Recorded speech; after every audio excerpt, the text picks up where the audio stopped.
RK real estate Vijayawada. ఈరోజు ఒక mini commercial shop అయితే సేల్కి వచ్చిందండి.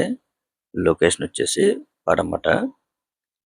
చూస్తున్నారు కదా, సరౌండింగ్ అంతా కూడా చాలా క్లాస్ ఏరియా అన్నమాట. ఇక్కడ నుంచి బంద్ రోడ్ అయితే ఒక 1/2 km వస్తుందండి. అలాగే ఎన్ఎస్ఎం స్కూల్ అయితే ఒక 400 మీటర్స్ వస్తుంది. ఫేసింగ్ వచ్చేసి ఈస్ట్.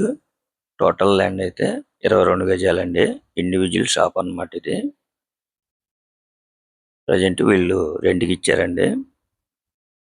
ఒకవేళ మనం రెంట్కి ఇచ్చుకున్నా కూడా ఒక 4000 నుంచి 5000 మధ్యలో రెంట్ వస్తుంది అన్నమాట. రోడ్డు కూడా 30 feet రోడ్ అండి. మంచి రన్నింగ్ రోడ్ అన్నమాట. మనకి పడమట అంటే అందరికీ తెలిసిందే. ఇక్కడ గజం వచ్చేసి 75,000 నుంచి 80,000 మధ్యలో ఉంటుందండి. మనకి 22 గజాలు కలిపి కేవలం 16 లక్షలు మాత్రమేనండి. మీరైతే మిస్ చేసుకోవద్దు. ఒక్కసారి విజిట్ చేయండి, తప్పకుండా మీకు నచ్చుతుంది. చూస్తున్నారు కదా, లొకేషన్ పరంగా అయితే చాలా క్లాస్ ఏరియా అన్నమాట. మనకి ఇక్కడ నుంచి బంద్ రోడ్ అయితే ఒక 1/2 km వస్తుందండి. చూస్తున్నారు కదా, సరౌండింగ్ అంతా కూడా మంచి కమర్షియల్ ఏరియా, మంచి క్లాస్ ఏరియా అన్నమాట. ఇంకా మీకు ఏమన్నా వివరాలు కావాలనుకుంటే స్క్రీన్ మీద కనిపించే మా నెంబర్ కాల్ చేస్తే పూర్తి వివరాలు మీకు అందిస్తాం. Please support my channel. Thank you.